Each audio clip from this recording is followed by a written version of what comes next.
Alors, bonjour Valérie, bonjour Olivier. Donc les Grenoblois sont dans la place. Alors est-ce que vous pourriez vous présenter tout d'abord pour ceux qui ne vous connaissent pas encore? Honneur à Valérie. Il est malin. Je suis donc Valérie Thuillier, community manager, freelance. Donc je travaille aussi bien pour des TPE que pour des PME. Je suis très active sur les réseaux sociaux. Pour ceux qui me connaissent, c'est souvent via les réseaux sociaux que je suis identifiée. Quand je me déplace dans ce genre d'événement aujourd'hui, souvent on me tape sur l'épaule. Valérie, c'est toi. Bah oui, il y a ton avatar. Voilà, ouais. Mais j'essaye de toujours faire coller l'avatar. Je garde cet avatar sur tous les réseaux sociaux. Ouais, il faut avoir une cohérence, c'est ça. Pour que les gens m'identifient facilement, que ce soit via Déo, LinkedIn, Google+, je garde vraiment le même visuel. D'accord. Et à côté de toi, il y a Monsieur Olivier. Rebonjour aux visiteurs de Conseil Marketing, puisqu'on s'est déjà vu l'an dernier. Donc Olivier Jadzinski, fondateur de CLID, conseil en stratégie numérique. Qu'est-ce que ça veut dire? Ça veut dire que je réalise toutes les prestations destinées à aider les TPE sur leur stratégie Internet. Ça va de la création du logo, création de site, et la prise en charge des médias sociaux. Ouais. Et l'année dernière, tu nous avais parlé du boulanger Twitter qui avait lancé son compte Twitter. Est-ce qu'il va bien, ce boulanger? Il va très bien. Et il a toujours pas fermé boutique, il vend toujours, il a toujours sa stratégie. Sur Twitter. Et il est toujours sur Twitter, il a toujours sa stratégie, ça marche toujours. D'accord. Alors justement, quand on parle de Twitter un petit peu, on se dit toujours que Twitter c'est quand même assez hype, c'est pas trop pour les gens, monsieur tout le monde, qui ont du mal à comprendre. Est-ce que vous voyez que ça commence à prendre finalement avec tous ces chaînes TV qui ont allé sur Twitter, réagissaient directement avec les animateurs? Est-ce que ça permet de démocratiser un petit peu? Et d'ailleurs, est-ce que vous l'avez exploité? Parce qu'il y a quelques petites techniques justement qui permettent d'essayer d'être présent sur ce flux de communication et de capter un peu de visite. Est-ce que vous avez expérimenté ça, Valérie par exemple? Bien sûr, j'adore Twitter. J'ai commencé à être sur les réseaux sociaux par Facebook en fait. Et au début Twitter, c'est vrai que c'était un petit peu compliqué, je maîtrisais pas bien. Et quand je me suis vraiment impliquée dedans, j'ai découvert que c'était un outil formidable. Et je réponds enfin à ta question. C'est vrai que de plus en plus, les gens remarquent cette diffusion, suivez le hashtag. Donc au moins ça interpelle les gens.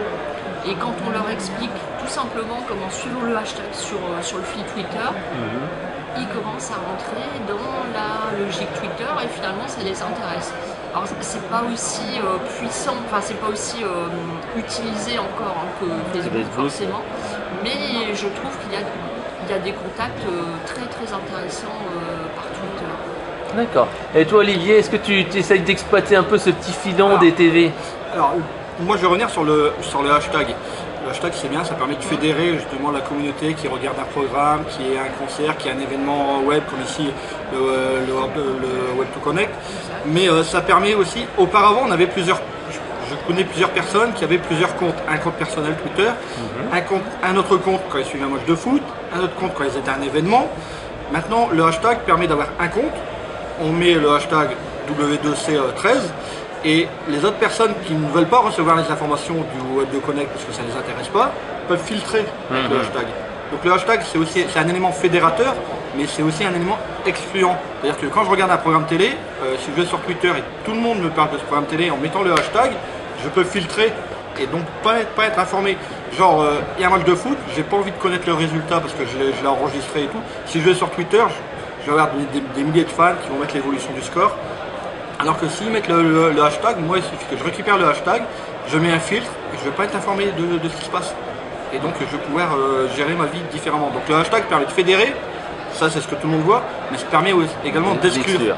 Mais est-ce que toi d'ailleurs, je te connais, tu aimes bien exploiter tous les filons, tu as essayé de capter un petit peu des hashtags populaires de télé, etc. pour essayer de publier un message, te faire un peu reconnaître ou pas? Non, pas encore. J'ai pas encore testé. J'ai quelques idées, mais j'ai pas encore testé. On en reparlera l'an prochain. L'an prochain, tu vas mettre en application quelques stratégies. On va voir ça. Ok. Alors, et toi, Valérie, donne-nous un petit peu un ou deux exemples d'utilisation que tu as fait avec tes clients de Twitter. Je ne sais pas si c'est du B2B, du B2C. Qu'est-ce qu'ils en font? Tu leur crées un compte, ils publient du contenu régulièrement, ils ajoutent des fans. Qu'est-ce que tu fais exactement pour la plupart du temps, pour les clients, c'est moi en fait qui gère leur compte Twitter parce que ça reste un petit peu compliqué pour eux, c'est très chronophage, etc. etc. Donc généralement c'est moi qui alimente le compte.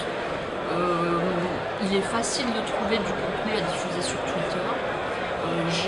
Est-ce que je peux citer un bien sûr. client? Bien sûr, pas de problème. Donc par exemple le forum du télétravail de Murat, le compte a été créé il y a un peu plus d'1 an et c'est vrai que ça permet de beaucoup diffuser de contenu donc, sur le télétravail, les télétravailleurs, le statut, comment devenir télétravailleur, etc. Et ça permet aussi de mettre en avant un événement qui a lieu tous les ans, qui est le forum du télétravail donc, de Murat qui s'est déroulé le mois dernier. D'accord. Bah justement, je pense que c'est intéressant parce que ça permet de fédérer une communauté, attirer des gens. Comment en fait tu fais pour leur calculer un ROI? Parce que ces gens-là, ils payent tes prestations de community manager. Comment ils font un petit tableau de bord? Est-ce qu'ils mesurent les visites qui viennent de Twitter? Est-ce qu'il y a un lien vers les inscriptions à ce fameux forum, etc. Très honnêtement, le client au forum du télétravail, ils n'ont pas d'objectif commerciaux précis. Vraiment, le but, c'est de faire connaître au maximum, de gagner des followers qui vont à leur tour être ambassadeurs et parler du forum du télétravail. C'est vraiment le but de leur présence sur Twitter. Par exemple, on s'est demandé s'il était opportun d'ouvrir, pourquoi pas, une page Facebook, une communauté sur Facebook. Pour le moment, ils veulent vraiment rester sur Twitter, parce que c'est quand même très pro. Et ils veulent éviter aussi le fait de confondre un petit peu Facebook avec tout ce qui est privé, la famille, les photos. Donc ils préfèrent effectivement fonctionner sur Twitter. D'accord. Alors toi Olivier, est-ce que tu as quelques petites techniques pour augmenter le nombre de ces followers sur Twitter? Est-ce que tu vas chercher des influenceurs? Tu vas essayer de les interpeller? Est-ce que tu vas essayer de leur envoyer des messages? Augmenter le nombre de followers sur Twitter. Qualitativement. Ça sert à quoi? Qualitativement. Il faut toujours voir le but dans une action, que ce soit sur Facebook ou sur Twitter, le but dans une action. Pour revenir sur ce phénomène de ROI dont tu parlais, sur lequel tu as répondu Valérie, moi la stratégie est la suivante, c'est que on a donc des followers et quand on veut connaître le ROI, il faut qu'on ait une action avec un résultat. Donc le compte est alimenté par différentes sources, que ce soit en automatique ou par une personne, et une fois par mois, on met en place par exemple un e-book à télécharger gratuitement et on se rend compte du nombre de personnes qui cliquent réellement sur le lien et qui vont télécharger. Donc on a deux mesures. Est-ce que le tweet a été efficace, c'est-à-dire qu'on a donné envie à la personne d'aller sur la page, et une fois sur la page, est-ce que ça lui a donné envie de télécharger? Donc c'est une mesure de ROI qui est simple à mettre en place et qui est relativement efficace. Après, une fois qu'on a fait télécharger gratuitement aux personnes, on a une liste qualifiée où là on sort de Twitter et on peut contacter le client puisque le client était intéressé, il a lu le tweet, il a cliqué, il a téléchargé gratuitement. Donc après c'est tout un travail commercial qui sort des réseaux sociaux. D'accord. Alors, vous parliez tous les deux de publication de contenu. Est-ce que vous utilisez des outils de curation, par exemple Scoopit ou des choses comme ça? Ou alors vous faites un petit peu votre propre flux RSS personnalisé, etc. Je pense que ça dépendra du client, hein, Valérie. Je suis une fidèle ambassadrice de Scoopit. C'est un outil que j'apprécie vraiment. Très récemment, j'ai ouvert un petit groupe astuces sur Scoopit sur Facebook. Alors donc on tape astuces Scoopit. Astuces Scoopit, voilà, sur Facebook. Et c'est vrai que ça rencontre beaucoup d'adhésions, on a beaucoup de membres qui ont des questions très pertinentes. Il ne faut pas voir Scoopit comme un outil de détournement de contenu, c'est pas du tout ça. C'est vraiment un très bon outil de curation. Et c'est vraiment mon outil favori. C'est vraiment un outil que j'utilise tous les jours. Et tu as combien en fait t'as un compte bien sûr, mais tu as combien de thématiques? Parce que je pense avec tous tes clients, tu dois en avoir un bon paquet. Je l'utilise à la fois pour des clients, mais aussi pour mon compte personnel. D'accord. Donc j'ai des topics. Le topic, c'est les sujets, thématiques. Le sujet interactif sur Scoopit. Ça va du street art au bon usage des réseaux sociaux. Et tout récemment, j'ai ouvert un topic sur les médias sociaux en Chine, puisque j'ai de la famille là-bas et que je suis très intéressée par le développement de ces médias en Chine. Alors justement, c'est un outil que je trouve assez formidable. Alors tu utilises beaucoup Scoopit, Oui. ça attire ainsi un petit peu de trafic en termes naturels. Est-ce Oui. que c'est pas un peu en détriment par rapport à ton blog ou à tes autres contenus, ou alors tu fais un transfert automatique? Alors je fais, pendant un moment j'ai testé, je ne publiais sur le blog que des articles issus de la veille sur Scoopit. Et puis je suis passée là à un mix, donc il y a un tout petit peu de Scoopit, il y a beaucoup de choses que j'écris, et bah, je fais un mix de tout ça. Ouais, vaut mieux créer un peu son propre contenu que faire juste la Ou alors on redigestion. peut aussi, ce qui est important à faire, c'est le Scoopit, c'est pas balancer le lien comme ça pur et brut, mais ajouter sa remarque, ce qu'on a pensé de l'article, pourquoi c'est bien, pourquoi on le recommande. On peut ajouter dans les insights sur Scoopit. Donc ça c'est très bien. Et toi Olivier, au niveau de la curation, je sais que t'as un petit peu de spécialité de traduire des infographies particulièrement pertinentes. Voilà, c'est parce que moi le but du blog Euclid, c'était pour aider les créateurs et futurs créateurs d'entreprises à monter leur entreprise. Je me suis rendu compte que c'était un domaine qui était sous-exploité en France, et au fur et à mesure de mes recherches, je me suis rendu compte qu'il y a énormément d'infographies qui ont été faites en Angleterre ou aux USA, et donc je me suis mise à les adapter, et ça a plu, donc j'en adapte de plus en plus. Pour revenir à la curation, et notamment Scoopit, que j'utilise également, je crois, exclusivement, ça permet également d'avoir mes marque-pages, c'est-à-dire que les articles que je partage, c'est des articles qui me plaisent, et c'est des articles que j'aurais aimé écrire. Voilà. Oui, on va prendre le cas d'un des derniers articles que j'ai mis sur Scoopit et que j'ai partagé, qui vient de conseil marketing. Oh, comme par hasard. C'est pas un hasard, c'est les appels à l'action. Donc qu'est-ce qu'un appel à l'action, comment gérer les appels à l'action, c'est vraiment l'article qui explique tout et que j'aurais aimé écrire. Oh. Donc c'est pas une traduction, ça vient de conseil marketing, mais ça me fait plaisir de partager. Un, parce que je te connais, donc je sais que c'est de la qualité, et deux, vis-à-vis des personnes qui me suivent sur Scoopit, ou comme ça s'en va sur Facebook, sur Twitter, c'est des articles qui sont partagés, c'est des articles de qualité, les personnes n'auront pas pensé à aller directement sur ton blog, et là elles iront. Qui plus est, avec notre petite influence, ça permet de t'apporter à toi du trafic. Donc le but est là aussi. Alors que quand je parle curation généralement aux personnes, ils disent oui mais moi j'ai mis mes articles et tout. Non, le but n'est pas là. C'est pas d'apporter du trafic chez nous, c'est de faire découvrir aussi aux autres. Il m'arrive de rescouper ce que Valérie a mis parce qu'elle a trouvé, donc c'est génial, donc je rescoupe, ça se trouve sur Scoopit, et ça m'arrive de rechercher après. Je sais que j'ai vu quelque chose, je ne l'ai pas mis dans mes favoris, mais ça se trouve sur Scoopit et je peux le retrouver facilement. Alors justement, là on parle de la curation, mais est-ce que ça se fait pas un petit peu au détriment de son propre contenu à soi? Parce que là donc tu ajoutes de la valeur à des infographies, tu regroupes des articles. Est-ce qu'il vaut mieux pas aussi créer ses propres articles inédits pour justement essayer de différencier par rapport aux autres? Alors créer ces articles inédits, oui, il faut avoir le temps. Quand ce qui a été fait a été bien fait, je me vois mal reprendre du temps pour le refaire. Si je reprends ton billet d'appel à l'action, effectivement, je peux le refaire. C'est clair. Je peux recréer mon propre contenu en me disant, bah, ça c'est bien, je vais prendre les idées et refaire du contenu. Mais ça a déjà été fait. Je vois pas pourquoi je vais copier ce qui a été fait. Effectivement, me concentrer sur du contenu inédit, mais il faut avoir le temps de le faire. Donc la curation permet de récupérer un peu de temps comme ça. Et toi Valérie, pour créer du contenu pour tous tes clients, est-ce que tu fais des interviews avec eux, tu les aides à produire du contenu, tu les coaches?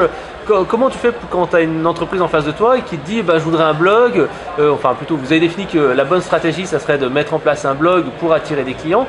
Comment tu fais? Tu les coaches un peu, tu les aides, tu crées du contenu au départ toute seule? Je les coach effectivement, je les incite à créer un Scoopit sur leur thématique propre, ça peut être une bonne source pour leur blog.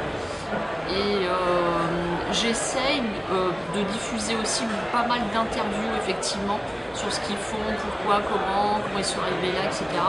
Et ces articles-là peuvent être diffusés sur leur propre blog et sur le mien. Donc j'ai maintenant pas mal de visibilité, ça permet effectivement de partager au maximum et de leur donner des lecteurs tout simplement. Alors qu'est-ce que tu dis aux entreprises qui te disent ouais mais nous on sait pas écrire, on sait pas ce qu'on va dire, on sait pas, j'ai pas les qualités en orthographe, etc. Je les guide. Tu peux très bien les guider en leur faisant un fil de questions, un fil rouge, et ça les aide effectivement à construire un petit peu leur article. Après, comme je suis une ancienne télésecrétaire, je suis là pour reprendre le contenu, corriger les fautes éventuelles, les choses qui ne sonnent pas bien. Donc ça leur permet eux après de prendre la main effectivement et de rédiger leur propre article. Parce que tu peux pas non plus rédiger pour eux tout le temps, il faut qu'ils prennent en fait leur indépendance. Oui, c'est bien aussi d'avoir leur propre contenu, leur propre production effectivement. Ok. Alors, on arrive bientôt à la fin de l'interview. Est-ce que vous avez un petit truc et astuce que vous avez découvert des semaines dernières ou les mois derniers qui vous ont un petit peu étonné, qui ont dit oh, je pensais pas que ça aurait fonctionné comme ça. Un truc qui marche pas mal. Par exemple, je sais pas, une photo, une vidéo, une astuce Twitter, une astuce Facebook ou un statut. Parce que par exemple moi, je me suis rendu compte que parfois une petite republication d'un truc un peu marrant, olé olé, ça peut bien marcher. J'avais fait un article, c'est les leçons à retenir de l'industrie du X, et ça, bizarrement, ça a bien tweeté, ça a bien buzzé. Moi, ce qui m'a surpris dernièrement, c'est l'histoire avec le lama. Ah, Serge Lama. C'est un fait divers qui est mais vraiment un épiphénomène.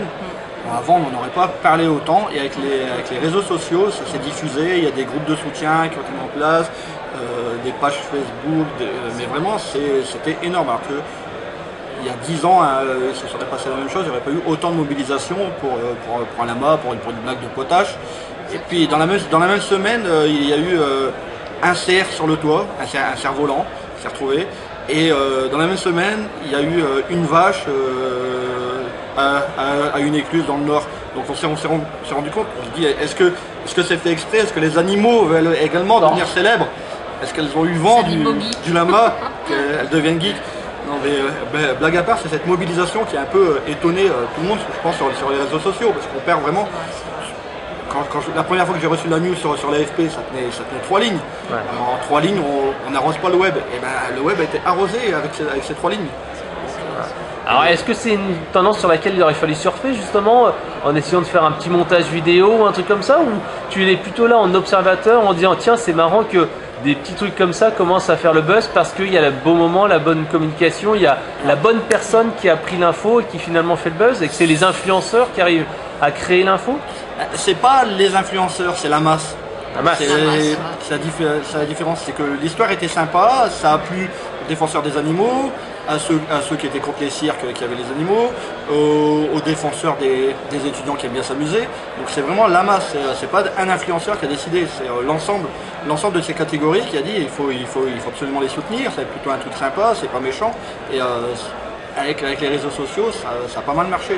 La preuve, c'est que le propriétaire du cirque qui au départ avait porté plainte, a retiré sa plainte, parce que quand il a vu l'engouement et que ça lui faisait venir du monde dans son cirque, alors qu'auparavant il y avait des difficultés à remplir, il a plutôt apprécié la blague.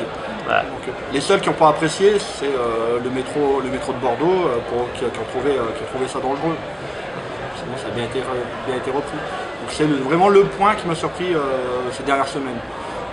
D'accord. Et toi Valérie, est-ce qu'il y a un petit truc, un tweet, un statut ou quelque chose qui t'a un petit peu surpris? Qui m'a surpris, je dirais de façon générale, j'ai remarqué que parfois tu te casses la tête à faire une publication mais très recherchée, très intéressante, tu donnes un avis puissant, tu t'as beaucoup travaillé, tu penses que là vraiment tu vas avoir plein de j'aime, de commentaires, de réactions, et ça fait un flop pas possible. Et inversement, tu vas parler peut-être de toi, d'un petit événement personnel, enfin tu vas parler vraiment de ta touche personnelle avec tes mots, sans faire une composition très développée, avec peut-être une petite photo, ou pas d'ailleurs, ce qui m'a étonné. Et c'est vrai que ça peut rencontrer beaucoup de succès. Ça m'est arrivé récemment. Alors c'est dommage, je ne me souviens plus de l'info. Et j'avais été très étonnée de voir des j'aime, des commentaires. Alors je trouvais que franchement c'était assez banal finalement ce que j'avais diffusé. Mais est-ce que c'est le fait que ça soit personnel, ou est-ce que c'est le titre qui fait la différence? J'ai ressenti ça, notamment j'ai vu ça sur le blog aussi, où j'avais un ton, il y a encore quelques semaines, plutôt scolaire, enfin on ne sentait pas ma patte dedans, hein. J'ai des mots qu'on trouve sur le discours qu'on peut lire un peu partout. Et récemment, j'ai dit non, j'ai envie de parler avec mes mots, et quand j'aime pas, je dis j'aime pas. Et je me suis aperçue qu'effectivement, les gens ont été demandeurs. Et ils avaient vraiment besoin de choses vraiment que je ressens, des choses, de vraiment donner mon sentiment personnel. Et ça, c'est quelque chose auquel je ne m'attendais pas du tout. Parce que personnellement, je me dis, je suis une petite Valérie donc mettre de l'émotion, mettre de l'histoire, peut-être du storytelling, qui se différencie de tous les autres qui sont un petit peu aseptisés et un petit peu trop propres sur eux. On se trouve dans une situation formatée alors quand on remet l'humain au centre, ça intéresse. Voilà. Donc les réseaux sociaux, c'est ce qu'on disait tout à l'heure, c'est de l'humain avant tout, c'est pas que d'automatisme, c'est raconter une histoire peut-être, mettre de l'émotion et faire créer quelque chose. Ok, bah merci à tous les deux pour cette interview. Si on veut en savoir plus, je crois qu'il y a un événement à Grenoble qui est la quatrième ville où il y a le plus de fans sur Facebook, c'est ça? Deuxième, s'il te plaît, derrière Paris. Donc on enlève Paris, mais on met donc la première ville de province. Et la première ville de province sur Facebook et Twitter réalise sa 9e édition de WIA. Web in Alpes. L'association Web in Alpes fait la 9e journée WIA, qui réunit donc des conférenciers, du networking, des startups grenobloises. Et on a par exemple Christophe Ramel qui sera là pour les médias sociaux, Guillaume Berthollet pour le monde de l'entreprise, Eric Dupin qui va animer une table ronde sur Internet, Geoffrey Dorn qui va nous parler de graphisme et web, Caroline Vasselet et Virginie Debusson qui va intervenir pour l'entrepreneuriat au féminin. Par entrepreneur et très peu de femmes, pourquoi, comment. Voilà, donc c'est la journée complète, le samedi 30 novembre à Grenoble et on vous accueille avec plaisir. Ok, bah merci. Et Valérie, pour en savoir plus pour toi, on va sur quel site internet? C'est très simple, http://valérietuillier.com. Ok, bah merci à tous les deux et puis rendez-vous à Grenoble. Avec plaisir. Avec plaisir, on t'attend.